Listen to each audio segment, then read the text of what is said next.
Bama Insider, senior recruiting analyst, part of the Rivals.com network. He joins us every Wednesday to talk Bama recruiting. Good morning, Bone. Morning, Gary. How are you? Outstanding. Listen, I'm going to start with a little nugget that you put out this week because I guess I knew something was going on because we had just always kind of felt like Xavier Alford, the defensive back, the safety out of Pearland, Texas, Shadow Creek High School, was going to be committing to Alabama. It didn't happen, and now I was stunned by the news that you have him flipping, or not actually flipping, but you're flipping your prediction from Alabama to Texas A&M for Xavier Alford. Yeah, I did. I try not to do that too often in terms of changing my predictions, especially the ones that I log in on our FutureCast on Rivals, just.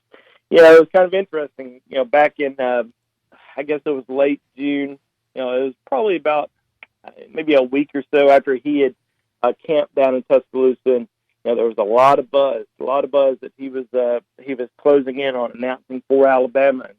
And just from talking to him, talking from to a few different sources of mine in Tuscaloosa, it was pretty clear to me that he was going to Alabama, and every time we talked to him, it was, I'm going to wait a little while, closing in on it, probably going to do it in a week or two, and it just kept being a week or two, and then finally, probably about, I guess it was late July, when we figured he was going to be making it back to Tuscaloosa for the cookout, and that's when we were kind of expecting him to drop that news that he was committing to Alabama. He didn't show up. He went over to Texas A&M instead. And just from talking to him, we kind of heard that he was a little concerned that Alabama had several defensive back commitments, and which they do. I mean, they do have. You look at the list, and Alabama has. I guess it would. If you look at the list right now, it says 5 defensive back commitments, but in my opinion, they only have 4. And, there's one of them that, could play on either side of the ball. So, I think he probably heard it from some other schools, and I don't know if Texas A&M was probably one of them, but I think some schools may have told him, hey, Alabama's loaded at the defensive back position. You need to come to our school. You need to visit our school. You need to do that. You don't need to go there. And I think he started listening to that a good bit. And I honestly don't think it has anything to do with Alabama. I think Alabama really likes him a lot. I think they would certainly, take a commitment from him. But he seems like he's kind of fading in terms of liking not in terms of liking Alabama, but in terms of having Alabama as his leader. I think that there's a very good chance that he commits to Texas A&M within the next couple of weeks. And of course, we used to say that about Alabama, that he was going to commit to Alabama within a few weeks. And I think he'll commit to Texas A&M. Now, there's still a good chance that he makes it back to Tuscaloosa for a game this fall and for an official visit, because he still hasn't taken his official visit to Alabama. So that's very likely that he still comes back to Alabama. Now we saw some kids last year. Scooby Carter. He committed to Texas A&M over Alabama, and there was a lot of buzz about him right before his commitment to Texas A&M that he was going to Alabama, and ends up flipping from Texas A&M to Alabama later in the year. So we could possibly see something like that. I don't think Xavier Alford is just going to go away. I think we're going to continue to talk about him, but I think as of right now, he's probably going to commit to Texas A&M. Some more news as far as your future cast that Bama fans aren't happy about. Zachary Evans, arguably the top running back in the country out of Houston, seemed like in Alabama, I don't want to say lean, but certainly seemed like Alabama was in really good shape. But now you are putting the future cast in regards to Georgia as the leader here, even though they already have Milton. What's going on there? Yeah, I really don't like to put these future casts out there until I have a pretty good feeling on where a kid's going, because I don't like to flip-flop back and forth throughout the entire year. So I try to get all the information I can before I before I put one of those future casts out, and I know that a lot of people were probably upset when I put the Zachary Evans future cast in for Georgia this week, because Georgia did pick up a big commitment a few weeks ago from Kendall Milton, who's a 5-star running back. And we've been talking for so long about Zachary Evans and Kendall Milton, two of Alabama's top running back targets, along with several other schools. But all of a sudden, it looks like Georgia's going to be getting both of their commitments. And Zachary Evans took a visit over to Georgia in late July, had a great time over there, and kind of surprises me a good bit as well, because we thought that, all right, well, now that Kendall Milton's going to Georgia, that pretty much eliminates Georgia's chances of getting Zachary Evans. But we saw last week Tank Bigsby, who's also one of the top running backs in the country out of the state of Georgia, committed to Auburn over Georgia, and we had heard some stuff that he had been really favoring Georgia, but then all of a sudden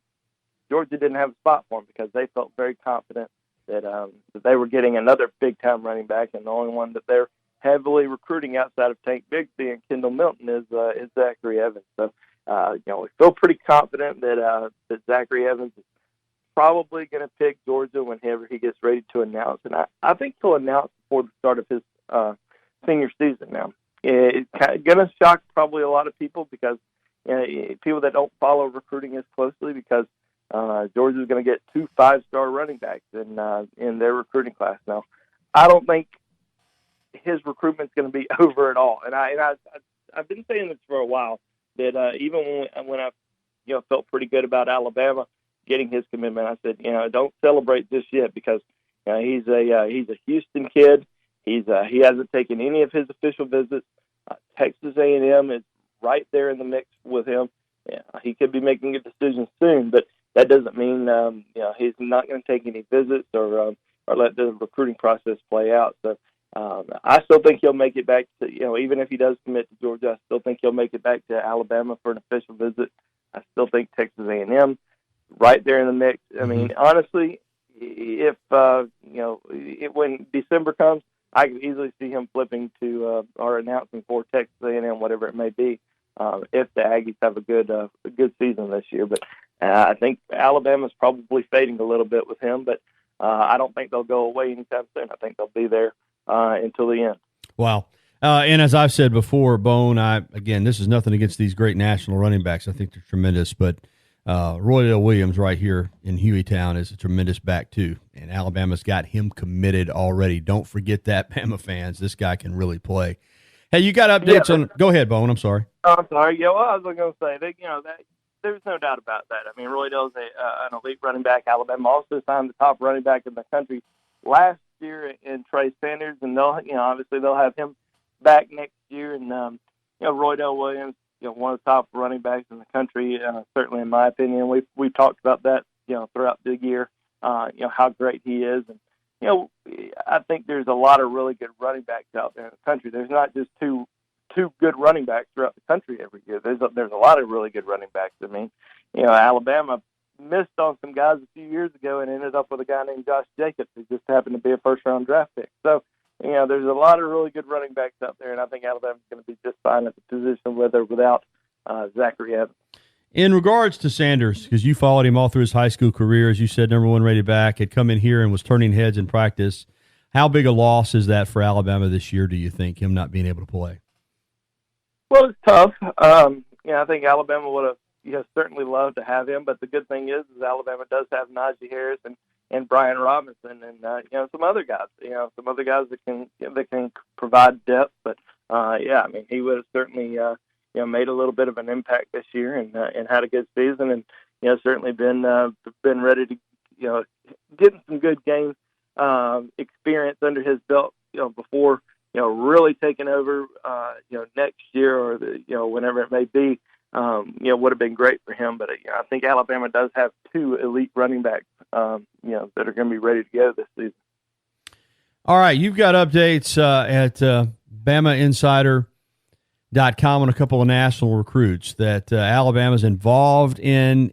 It appears kind of just not maybe high on these guys' lists, but still some activity. Let's start with Justin Flo, who might be the number one linebacker in the country out of California. You've got Alabama fading, but still hoping to get an official visit from him. Clemson, you say, has the edge. Well, what's the latest on Justin Flo?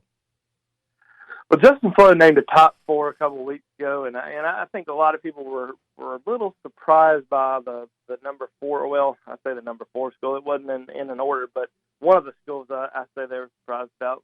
So his top 4 was Clemson, Georgia, Oregon, and Miami. And I think a lot of people were kind of expecting Alabama to be in that 4th place position or 4th position, and Alabama didn't make the cut. And he had set an official visit to Alabama on September the 20th. Now, we don't know if that visit's still taking place. We've kind of heard that it's not happening anymore, but you never know if he may reschedule that because he still, he is allowed 5 official visits. He just named top 4, but I do think Clemson has really done a great job recruiting him, and he took a visit there in late July and really liked it there. And obviously, Clemson's doing a great job on the recruiting front, and I think they have a lot of momentum now. Georgia has a good bit of momentum with them early in the spring, but I think that momentum has shifted to Clemson. But we'll kind of have to wait and see how the season plays out. And, it wouldn't surprise me if he ended up at Miami, as opposed to those other programs. But he did take a visit down there and liked it a lot down there. Oregon, a little bit closer to home for him, being California native, and I think that I think they've got a chance to get him. But I think USC still is lurking there in the background. I think he's really waiting to see what happens with USC this season, and that may be why he hasn't, why he didn't name a top 5. He may be waiting to see kind of what happens with USC, see how their season goes. If Clay Helton is fired at the end of the season or mid-season, whenever it may be, if they have a bad year, he may be waiting to see which coach they bring in, because he grew up a USC fan. That's where he wanted to go. But the way their program is right now, that's why he's looking, to kind of get out of state. So I think he will look at USC a lot harder if they end up letting him go and hiring a big-time coach. You write about Jordan Birch, who is from Columbia, South Carolina, 6'6", 255, defensive end. I don't want to compare him to Jadeveon Clowney, but, he's from the same state. He's long, he's talented, and he's a guy that you say is tough to read. He visited Alabama in June. Obviously, Clemson and Georgia, South Carolina, all in there as well. You don't think there's anything going to happen soon with this guy? Where does Alabama stand? Do you think they've got a shot with Jordan Birch? I definitely think they're in it. He visited Tuscaloosa back in June for the cookout. Had a great time. Has developed a very good relationship with the coaching staff. Brian Baker, the defensive line coach, done an outstanding job recruiting him. And it's just kind of a wait and see approach right now with him. Very quiet. Didn't talk much about his recruitment. Just keeps things extremely quiet on all fronts. So I don't think a lot of people really know what he's going to do. Everybody kind of has their assumptions that, one day Clemson's there, at the top, Georgia's at the top the next, South Carolina's at the top, and then Alabama's just kind of lurking right there. So I think those are his top 4 schools. Definitely going to take an official visit to Alabama, but I do think he will wait until probably signing day to announce a decision. I mean, he lives in Columbia, South Carolina, but that doesn't mean he's a lock to go to South Carolina. I think all 4 of those programs are clearly in the mix with him. Andrew Bone with us for the weekly Bama football recruiting report. All right, obviously the Crimson Tide is preparing for the season. Fall camp is underway. Second scrimmage on Saturday, and then fall camp ends next week with the start of school. They'll start getting ready to play the game against Duke on the 31st. What is going on in terms of, let the listeners in on when you're into fall camp and you're preparing for a season, does recruiting get put on the back burner at all? Pretty much. There's there's some kids, there's a few kids that, still in contact. I mean, the top kids, they're, they still get in touch with the coaches pretty much every week. But, this is always the time of the year where, when I first started covering recruiting, I was always told, if you want to take a vacation the first couple weeks of August, because there's just absolutely nothing that really goes on in recruiting, because everybody's so focused on their, whether that's their high school team or the college coaches are preparing for the season, and everybody's in two-a-days are getting ready. It's basically just fall practice. Let's get ready to go to work and get ready for the football season. That's pretty much what happens. Now, changes a little bit once the season starts, and kids start going to college games on Saturdays, and players start taking official visits, and coaches start hitting the road on Friday nights and getting seen at high school football games and stuff like that. But pretty much during the month of August, it's the deadest time of the year during the recruiting season. Everybody says to me after signing day, well, what do you do now that signing day is over? Well, we're still working. We're still evaluating kids going to camp. There's junior days and stuff like that. And tons of information coming out during the spring and summer. But those first couple weeks of August, it's like pulling teeth. It's hard to come up with some new material because there's just not much going on. All right, Bone, before we close it out, Alabama has 22 commitments in this 2020 class. You have told us every week that, listen, this is fluid. Don't be shocked if some of these guys aren't in the class. There could be some turnover there. But as far as this class right now with the 22 commitments, everybody as far as wanting to be at Alabama, if there is some turnover, would it be brought on more by Alabama, wanting to have a little more option with its numbers? Where do these guys that are committed now stand? Do you feel this class is pretty solid in terms of these guys wanting to stick with their commitments, unless, they're asked maybe to look around? Yeah, I still think there's a couple guys in the class that are going to end up elsewhere, more so on Alabama's terms. And I think there's at least one of the guys who's probably already, probably told Alabama, or not told Alabama, but Alabama and that player has had a conversation, and he's just waiting on the right moment to reveal that information. But I think that for the most part, most of these guys are pretty solid. Now, it doesn't mean Alabama doesn't have to continue to work on these guys, because there's a lot of them that are still going to take official visits in the fall. A lot of them that are still being heavily recruited, especially the out-of-state kids. That are still being pursued by the programs from in-state. Timothy Smith, the Rivals 100 defensive tackle, went to Florida for their Friday Night Lights camp a few days after committing to Alabama. So Florida's still heavily recruiting Timothy Smith, and there's a lot of kids like that.